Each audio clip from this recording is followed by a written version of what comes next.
Hey, Lions Nation! We're back with another exclusive video bringing you all the latest news about our beloved Detroit Lions. Before we get started, don't forget to hit that like button and subscribe to the channel so you never miss anything about the team. Now, let's get into the news. Downtown Detroit. Monday Night Football. The lights are on, the city is buzzing, and Ford Field is packed to the brim. Week 7 brings us a battle between two of the NFC's best, the Detroit Lions hosting the Tampa Bay Buccaneers. And for Detroit, this one meant more than just a primetime slot. It was about identity. It was about sending a message. Coming off a tough loss to Kansas City, the Lions hadn't dropped 2 straight games in nearly a full calendar year. And they weren't about to let that streak end in their house.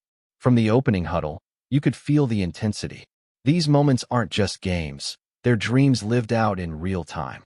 Home turf, under the lights, with the whole football world watching. And the Lions showed up like a team with something to prove. It started with swagger. It started with belief. And it turned into one of the most physical and complete performances we've seen from this squad all year. Jared Goff led the Lions offense onto the field for the opening drive, and right away, it was clear they were ready. It only took 5 plays to cover 69 yards. Gibbs, with his electric burst, danced out of the backfield and made defenders miss like it was backyard football. And then, boom, Goff found Amon-Ra St. Brown in stride. 27 yards. Touchdown, Detroit. Just like that, the Lions struck first and struck fast. But it wasn't just the offense. Detroit's defense stepped on the field and matched that energy. Baker Mayfield, trying to get Tampa Bay going, found himself under constant pressure. On the first Bucs drive, he scrambled, slipped, and was swallowed up by Jack Campbell. The Lions' rebuilt secondary, despite injuries, came out flying around the field. They tackled, they covered, they swarmed. Tampa Bay couldn't get into rhythm. And then came the moment of the night. After a couple of traded possessions, the Lions handed the rock to Jahmyr Gibbs again. This time, he found daylight, exploded through the line, and was gone. 78 yards to the house. Nobody was catching him. Not on that play. Not with that speed. You could see the grin on his face as he cruised into the end zone. He knew it. Everyone in the stadium knew it. This was his night. By halftime, Detroit had built a 14-3 lead. And even though Tampa finally found the end zone early in the third quarter, closing the gap to 14-9, the Lions never flinched. Goff responded like a true field general. He orchestrated another beautiful drive, mixing short passes with explosive runs. Once again, Gibbs delivered, spinning into the end zone for his second touchdown of the game. At that point, it was clear Detroit was in control. Defensively, the Lions were nothing short of dominant. Derrick Barnes and Jack Campbell were everywhere, rushing the passer, dropping into coverage, stuffing the run. Tampa Bay came in with a top NFC record, but they were held to under 300 total yards and converted just 4 of 16 third downs. And when the Lions needed a stop, they got it. Whether it was a 4th down stand, a forced fumble, or a perfectly timed pass breakup, the defense delivered over and over again. Aiden Hutchinson was a force, constantly applying pressure. Robertson punched the ball out on a critical Tampa Bay reception. Arthur Millette added an interception, showing veteran poise in the secondary. This defense wasn't just holding the line. They were imposing their will. With every stop, with every third down that came up short, the noise inside Ford Field grew louder. There was one sequence in the fourth quarter that summed it all up. Tampa Bay, desperate and trailing, tried to keep their hopes alive with a 4th down conversion. Mayfield found his man, but he came up just short. Dan Campbell challenged the spot, and after review, it was confirmed, turnover on downs. Detroit ball. Another opportunity to burn the clock, eat the field, and put the game away. And that's exactly what they did. Jake Bates nailed a field goal to extend the lead. The Bucs got the ball back, but it didn't matter. The Lions' defense slammed the door shut. Pressure off the edge, blanket coverage downfield, and finally, on Tampa Bay's last gasp, a sack by Tyrus Wheat sealed it. 4th and 21. Nowhere to go. Game over.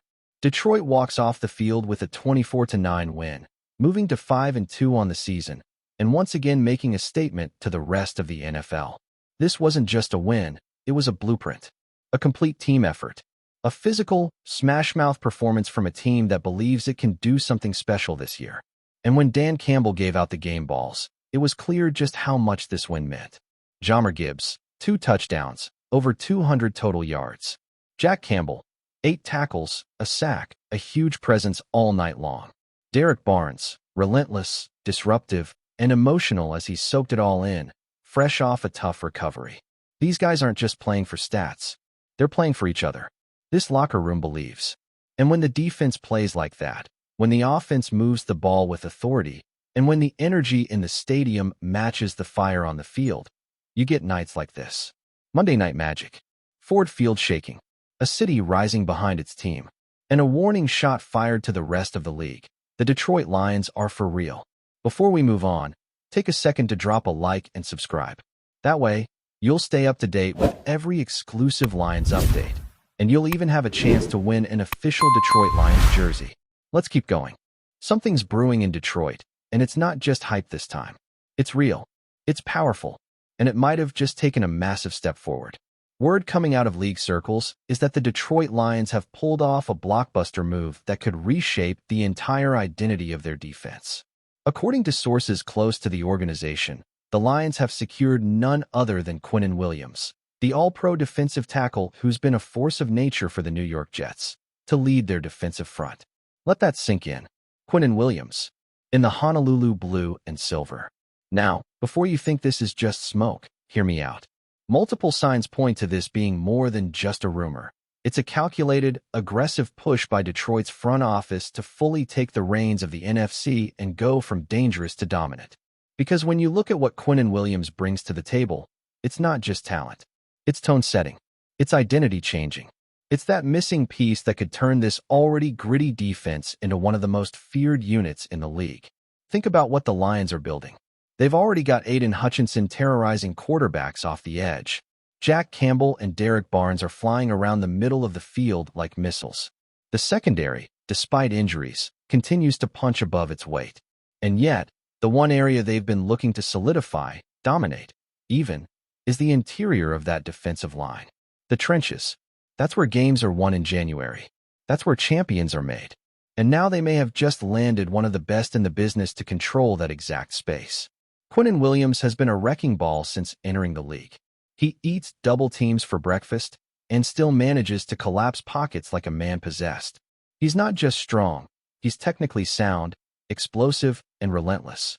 Over the last few seasons, he's consistently ranked among the league leaders in interior pressures, tackles for loss, and quarterback hits. And when you watch his tape, it jumps off the screen. He's not just playing defensive tackle, he's controlling the line of scrimmage. He changes game plans. He demands attention. He breaks rhythm. And imagine pairing that with Hutchinson on the outside. That's not just pressure, that's chaos. League insiders say this move has been quietly in the works for weeks. Detroit had been monitoring the Jets' internal situation closely.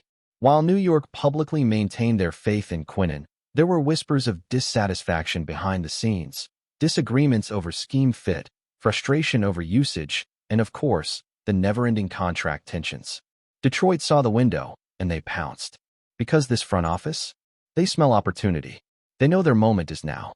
With the NFC wide open and Detroit firmly in the mix, the addition of a player like Quinnen sends a message, not just to fans, but to the rest of the NFL. We're not here to make noise. We're here to win it all. From a locker room perspective, this move fits like a glove. Dan Campbell's culture thrives on guys who love football, play violent, and lead by example. Quinnen checks every box. He's tough. He's disciplined. And he's got that fire you can't teach. You bring a guy like that into your building, and it elevates everyone. Practices get sharper. The standard rises.